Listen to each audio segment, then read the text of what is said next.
Hey guys, welcome to the first official video on this channel. My name is Alwyn Uys, and many of you probably follow me from my ministry channel. And if you're not yet subscribed there, go check the link in the description. You will be blessed by what God is doing there.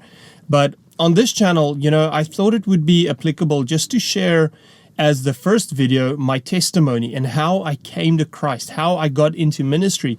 And also, there are so many people that don't even know that I'm paralyzed, that I've been in a wheelchair for 9 years. I'm trusting God for my full and complete healing. And I do want to say this, that I think the time is near. Honestly, I really do.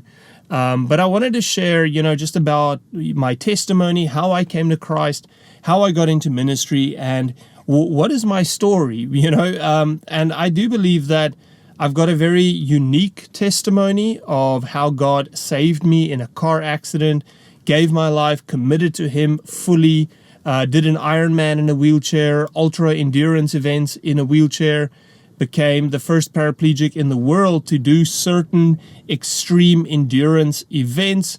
And that's kind of how God created a platform for the ministry. I actually just came back from training. As you'll see, I'm wearing one of my training shirts, but I wanted to share how I came to Christ. And I want to go a little bit back to the way that I grew up. Now, English is not my first language. I am a South African farm boy. I am Afrikaans to the bone. That's my first language, and it's not the primary language we speak in South Africa, but it's a very popular language. And I grew up on a farm. I grew up loving sport, being active, and, just constantly wanted to be outside. And after school, I wanted to pursue a career in sport. But the funny thing is, I actually felt called to ministry when I was around the age of 18, 19, but I never pursued it. And I decided to go into sport. But I grew up in a Christian home. I grew up going to church. I grew up very conservative Christian, which is very ironic for what I do today. If you look at the ministry, it's a prophetic ministry, healing, deliverance, all that kind of stuff. And it goes kind of against the grain of how I grew up and what I'm used to. But I went after school and I played professional sport, professional rugby, which is a very, very popular sport in South Africa.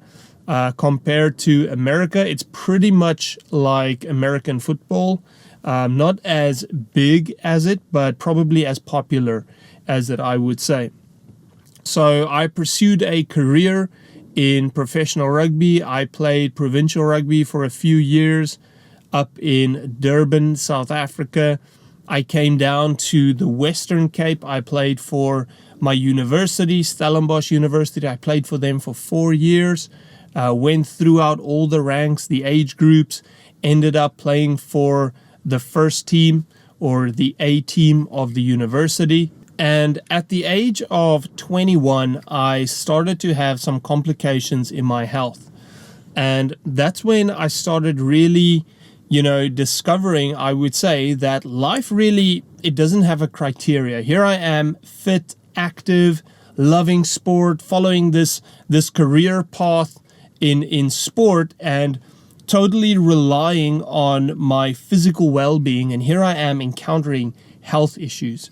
Now, at the age of 21, I just started discovering I had this abdominal pain, and no one could really tell me what exactly was wrong. No one could tell me what is going on. And we went through all the different tests and went to different doctors and gastroenterologists.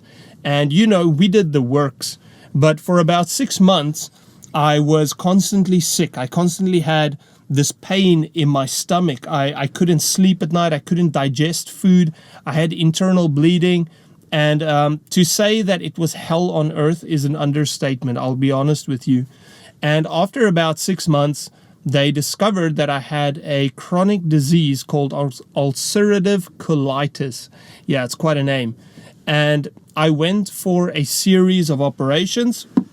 At that time, the chronic disease was to a point where they couldn't reverse the damage that has already been done to my organs. And I had to completely remove my thick intestine, or my colon. Now, I think I had about 4 or 5 operations in a span of 12 months, 14 months. And guys, my whole life just came to a standstill at that point. I had to stop studying, stop doing sport. I went home. I basically wrote exams while I was in the hospital for a period of time. And everything just came to a halt. My whole life, at the age of 21, coming from a professional sports background, at the age of 21, it kind of feels like the world is at your fingertips, like you are on top of the world, like you are also untouchable at that stage.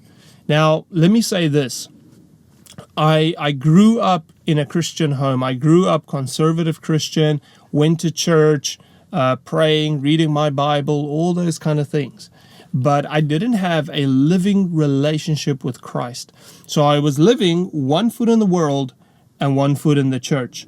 And, guys, that just does not work. You might as well just be in the world at that point. But that was the kind of life that I lived.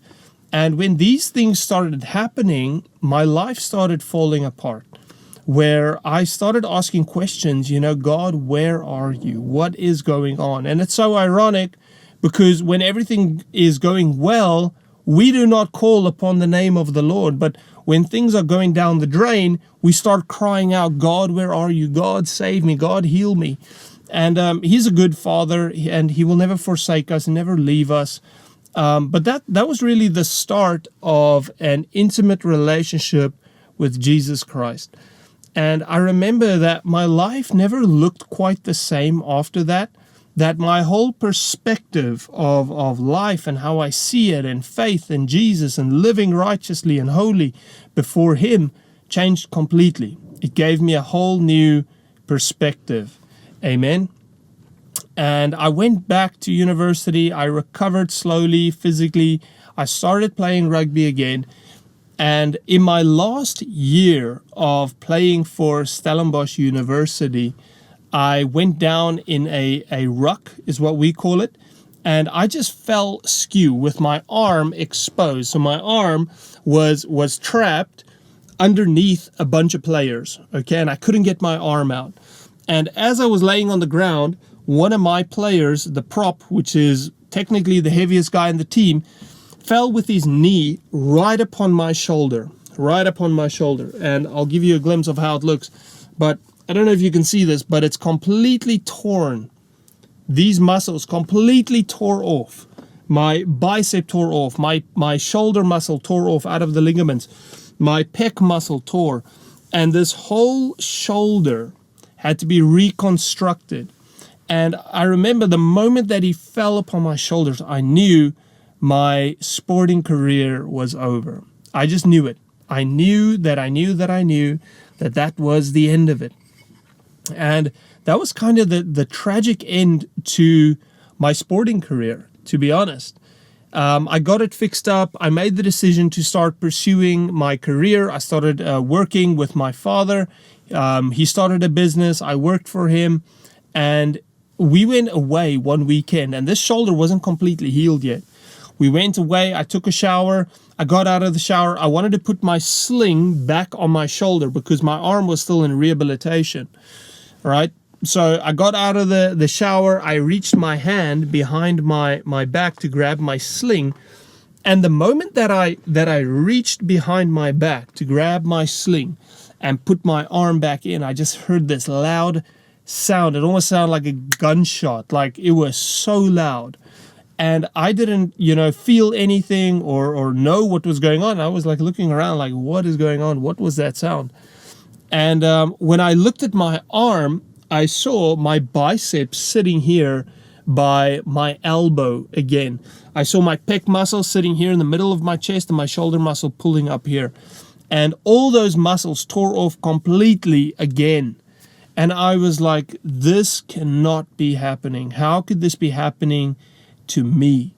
And I know that so many people watching this, you've probably asked those same questions. Why is this happening to me? God, why me?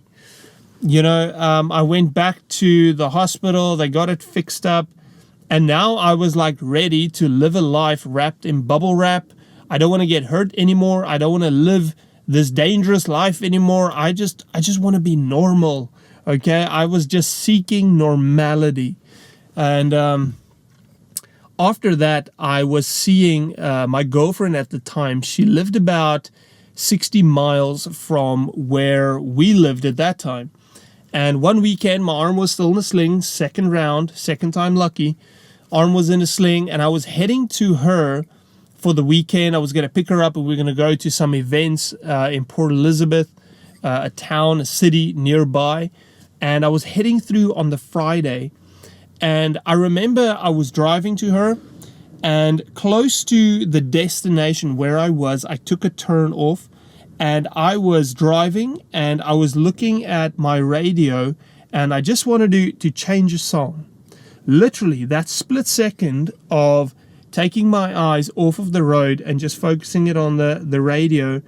And by the time that I looked up again, the front wheel of my car slipped off the road. So some roads in South Africa, we don't have the yellow lines. Okay, so it's a narrow road. Your car can just fit on it. Next to the road is usually gravel or grass or whatever it may be. That's the norm in the Eastern Cape. And as I was driving, my front wheel slipped off the side of the road, and it caught the gravel alongside the road. And that sound that the wheel was making on the gravel gave me a fright. And I just jerked my steering wheel a little bit too much. And right at that moment that I jerked my steering wheel, I lost control of my vehicle. And I remember I heard the screeching of the tires, because obviously I lost control and the tires started screeching, and I tried to correct the car again. I was hitting the brakes, and I just felt like I'm hitting the brakes, but nothing is happening. I'm turning the steering wheel, but nothing is happening. And that was that realization that I do not have control of my car anymore. And let me tell you, like, having control of your whole life up until this point, I was 24 when this happened. In that moment, it was the most insecure moment in my life, that I had zero control of what was happening. It felt like my life was out of control. And I'm not exaggerating here. It literally felt like I'm going to have an accident right now. There's nothing I can do about it. And I must brace for impact. And it is a horrifying feeling. Let me tell you that. As the car was heading towards a embankment going down, I remember thinking to myself, there was a storm water pipe system and a palm tree. I remember thinking to myself, I have to miss this palm tree. Otherwise, if I hit this head on, I'm going to be dead, like 100%. I'm going to be dead. I managed to get the car just away from this palm tree, and I went down a ditch, down the embankment right there. But the moment that the car went down there, I remember looking out the window, I'm sitting in the car right now, and looking out the window, looking out the passenger side, and I saw the ground coming closer to me. And I thought to myself, well, that's pretty odd. I mean, the ground should be underneath you. But I saw the ground coming closer, and that's when I realized that the car is flipping, and it's flipping like backside overhead, and I'm going to tumble. It wasn't just flipping sideways, it was like flipping all the way over. And man, it was one of the scariest moments of my life. And the last thing that I remember is heading out the passenger window. And I remember falling towards the passenger window and my head breaking the glass, and it sounded like thunder. That was the sound that I remember. It was like thunder. And I felt the ground scrape against my face. I literally felt the ground scrape against my face, and I blacked out. Because at that moment, I broke my neck, or I fractured my neck in I think it was the C6 vertebra in my neck. I fractured it. And that was the last moment that I was conscious. And the next moment, I wake up next to the side of the road, about 50 yards into the field, and a man standing over me. He said, "Alwyn, lay still. You hurt your back really bad. Do not move." And he told me his name. His name was Hosea. And I remember him touching my shoulder, and I woke up. And at first he told me this, and I was like, who is this man? Why should I listen to him? I was like in complete disillusion of what was happening, confused. I just wanted to get up. And the moment I tried to get up, I pushed myself up. From the ground. And I remember I told my legs with my mind to move, but there was just nothing. My legs weren't listening to my head anymore. And I tried to get up, only my upper body. I'm paralyzed from the chest down. I tried to get up, and there was just nothing. And I felt an unusual peace at that moment. And I decided to lay still. And I just lay still. And he said, "Who can I call for you?" And I said, "Phone my best friend and phone my girlfriend. And phone my dad as well." They phoned my dad, phoned them, and they rushed me off to the hospital. And I remember laying in the ambulance, hearing the sirens, and the pain kicked in. And it was excruciating.